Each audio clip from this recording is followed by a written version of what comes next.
Chief Craig, how would you, in the first 2 weeks of your job, how would you grade yourself right now in terms of your performance? Not how the city sees you, but your performance.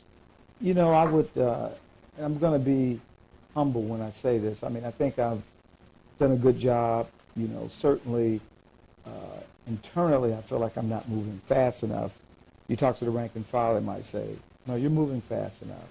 I feel there's so much for me to do that I have not quite done yet, even though it's been 2 short weeks. You know, one of the things certainly that's priority for my administration is the violent crime. And so I have to look at the structure. I have to look at how we're organized in terms of our response in community policing. I've met with key members that work in those areas now. And so as much as I'd like to say I'm moving quickly, I wanted to start sooner than later here because I knew there would be some challenges. And so I just feel like I just have to keep forging ahead.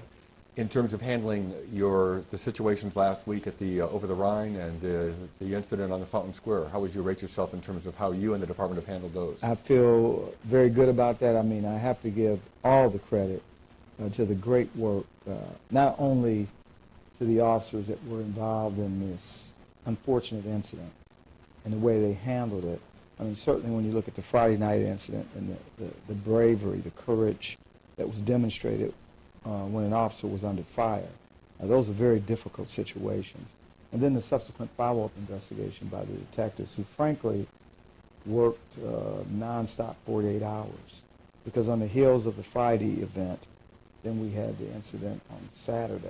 When the city manager made the announcement that you were selected to be chief, and then when you did the interview with Janelle Walton up in Portland, as that announcement was made, or after that announcement, it was very clear that the 2 top priorities, both for the manager and for you, were to reduce the shootings and to reduce the homicides. Yes. You just alluded to the fact that you're not moving fast enough. You'd like to move faster. That's personal. I mean, anyone else would probably say I'm moving at a pretty good clip. It's a personal thing. I hold myself to a much higher standard than, say, someone on the outside. I've only been here 2 weeks. This is the beginning of my 3rd week. In terms of trying to get to know and understand the city, I wanted to meet with the rank and file. You know, we can't get this job done because they're the one getting it done. And so I needed to meet with them, understand what some of their concerns and issues were. And then meeting with community groups. I've attended several church services and still many neighborhoods that I have not had an opportunity to meet with. So that work continues. And I can tell you, for the past 2 weeks, I've been going 7 days continuously. My work doesn't stop on Friday at 5 o'clock. It continues through the weekends. So I am moving at a pretty good clip, but there are things that I want to get done sooner than later. And part of it, when you talk about an outside perspective, someone coming in from the outside, I have to be sensitive to change and what impact that can have on the organization. But in terms of these 2 priorities, reducing shootings and reducing homicides, can it be done? How do you plan to do it? It can be done. It will be done. It's no secret. You've heard me talk about it in other interviews. One, community engagement, community partnership. That's one strategy. A second strategy certainly is working with our youth community. You know, certainly we need to be about the business of saving lives, first priority. But to do that, we have to engage our youth community. We have to work in partnership. We have to mentor. We have to engage them in different activities. These are things that I didn't read in the book. These are things that I've been directly involved in that have worked successfully. And those things don't happen overnight. Again, I didn't come here with the expectation that I would, you know, start new youth programs in a week's time. That's not realistic. We have to also look at the issue of budget. That's a big issue. And so we have to be very practical in the way we conduct our business. Friday night, Saturday night, we've had use of force situations too in your first 2 weeks. Yes. Do you think because of the threat of violence coming from kids or people with guns in the community that the officers are more alert to the fact that they may have to use force than they have been in the past? Not to be excessive to the point, but they're on more heightened because every situation now could escalate into a use of force situation. I would hope, and I think, that the officers are always prepared. I mean, the department, before I got here, continues to stress the issue of officer safety. When officers are surprised that when they have contact with individuals who are armed, that's when you look at tragedies as it relates to officers. There should never be a surprise. There's a national trend right now, no secret, that attacks and assaults on police officers are up. Certainly, in the world I worked in Los Angeles, unfortunately, it was too common to see police officers that were shot, in some instances killed. I have a best friend who was a SWAT officer who was killed in the line of duty in 2006. So officer safety is paramount. So in terms of them being heightened, certainly in the last month there have been 5 incidents involving direct threats or attacks on police officers. They should be heightened, and I trust that they are heightened. But that doesn't mean or translate into overreaction. Just the idea of when there's a no-choice situation, you use the word no choice when you talk about Officer Cyranek's training and reaction on Fountain Square. Go through the mental process. What happens to an officer when you have that no-choice situation confront you? You know, a police officer has to do something that many of us don't have to do, and myself included, as the chief administrator of the police department. They have to make split-second decisions on whether or not to use deadly force. And when a gun is pointed in the direction of an officer, or anyone for that matter, there's an immediate threat to that person's life, that officer's life. There's a threat to public safety. There's a threat to other officers. So a decision has to be made sooner than later, because the officer knows going into that kind of situation, a delay could cost him or someone else their life. So it's a tough situation. It's not easy, and I can tell you officers don't come to work looking for it. I can tell you in the second incident, certainly that officer is troubled over it. He didn't come to work looking for it. He's a fine officer. He cares about people. He's committed to public service. But it's one of those situations where you have to make a split-second decision. And when someone is pointing a gun in your direction, that's one of those situations where a decision has to be made. Certainly those are close-quarter situations. Very close quarter. Because the public could be impacted on the square or at Findlay Market. Absolutely. And I will tell you, when you look, and certainly we're doing everything we can to get more footage of that situation, but as we started to mull through some of the other videos, it was very clear that adjacent to where the shooting incident took place, away from the immediate area, were a group of people that were seated and enjoying an evening meal. Very easily, any one of them could have been harmed or shot. So those are the kind of things that go through an officer's mind when this split-second decision has to be made. I mean, what's my background? Who's in, you know, and that certainly was a concern on Friday when the officer was in that gun battle. He knew prior to that incident that people were behind him. He knew that when that suspect turned around and started firing shots in his direction, that there was an immediate threat not only to him, but to officers that were arriving, to patrons that were in the Findlay Market area. So this was a very critical situation. How do you prepare yourself to be focused on your duty to apprehend the suspect, but not overspray, so to speak, to where the public could be hurt? Mental preparedness, you know, training. You know, one thing I learned as a young police officer, starting my career in Detroit and later in Los Angeles, you know, playing these things out in your mind, almost like rehearsing for a play. I mean, you have to anticipate the worst kind of situation. And then when you repeat that, when it happens and if it happens, you're in a better position to respond. Kids and guns. Obviously, the teens that left the Black Family Reunion had access to weapons. Some had them, maybe some didn't. But how do you stop that supply chain? Why do kids think they need guns to begin with in the teen years? You know, it's an unfortunate situation today. Again, it's not unique to Cincinnati. Certainly this was many other part of our large urban centers in America. I mean, we have got to get to the young people. We have got to redirect them. We have got to show them that they got to make good choices.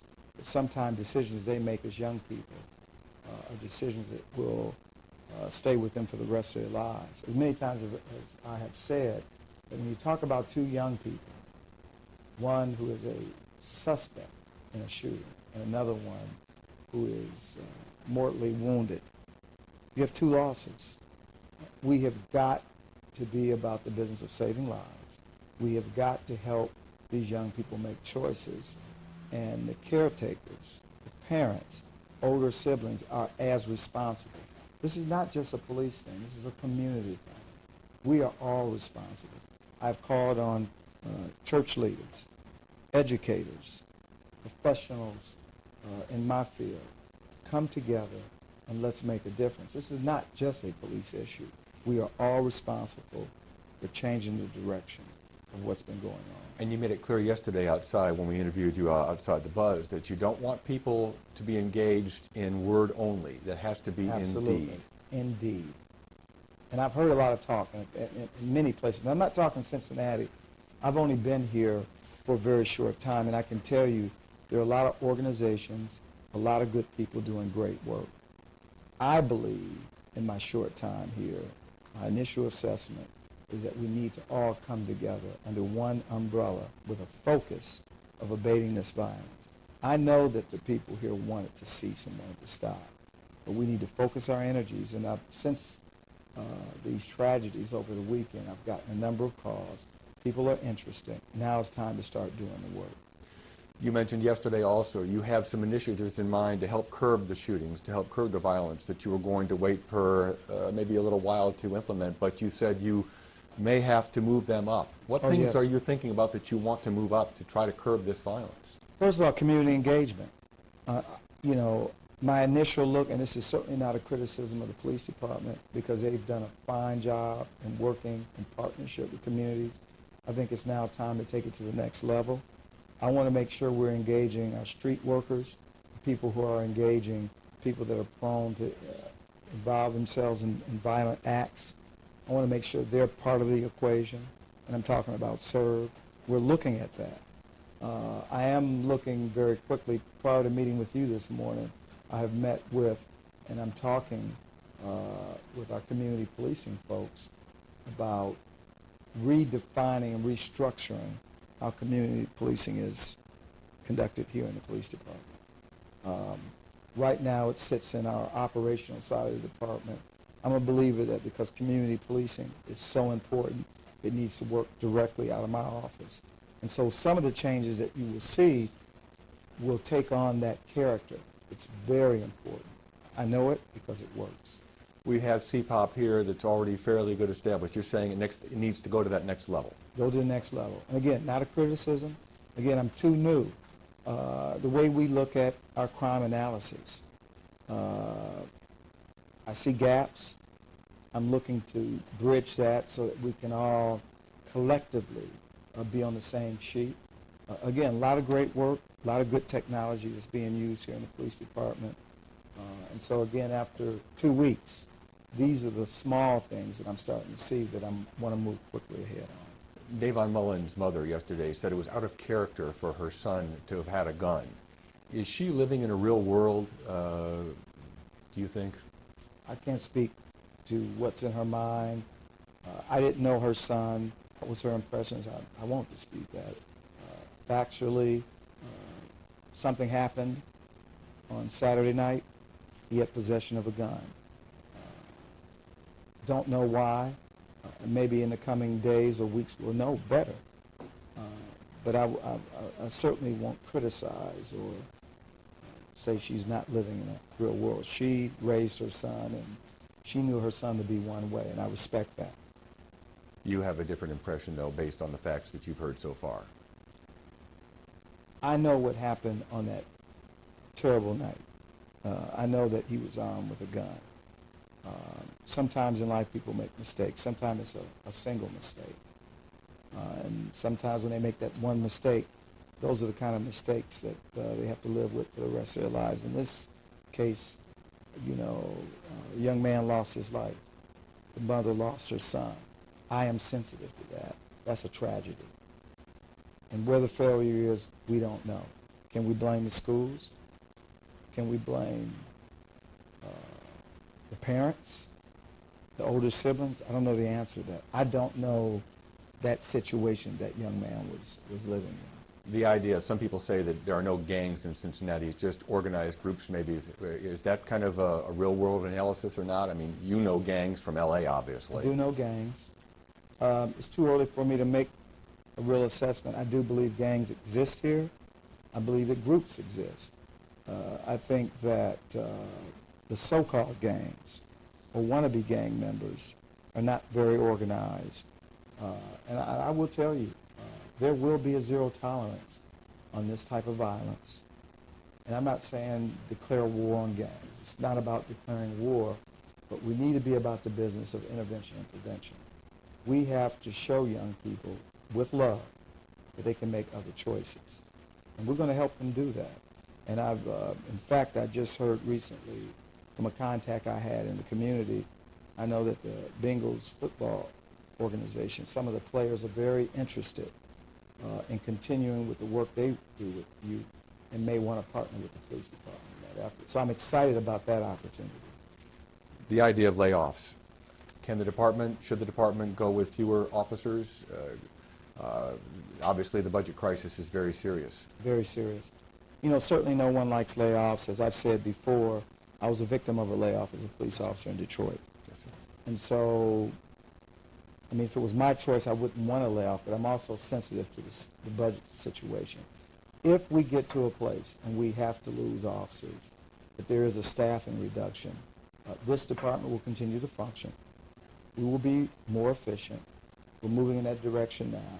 We will continue to serve this community in the manner in which it's been served.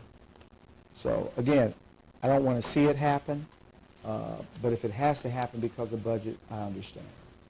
Is there a message to the citizens that you have after 2 weeks on the job? Is there a message to the people who would be potential lawbreakers in this community after 2 weeks on the job? The message to the good people who live here in this great city, and I mean that, is that this is a safe city. It's a great city. We together will do miraculous things. I know that.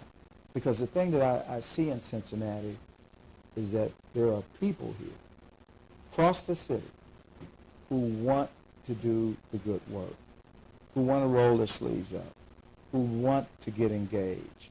And that tells me we will be successful. To the law violators, especially those who want to engage in acts of violence, we will find you. We will arrest you because we're not going to let the few of you, because there's very few, disrupt the safety and the quality of life in this city. It will not happen. And, you know, I took a posture like that in my last assignment. We had gang members that wanted to take over the city of Portland. And I made a statement. We will not tolerate this. I am happy to report that those individuals, the few, because it's always a few, they left the city of Portland. They decided that they would be better off engaging in their criminal activity outside of the city. Well, I say to these young people here who just cannot get it, we're going to work with you. We're going to wrap our arms around you. But if you decide that's not what you want to do, you might have to do it somewhere else, because you're not going to do it here in the city of Cincinnati.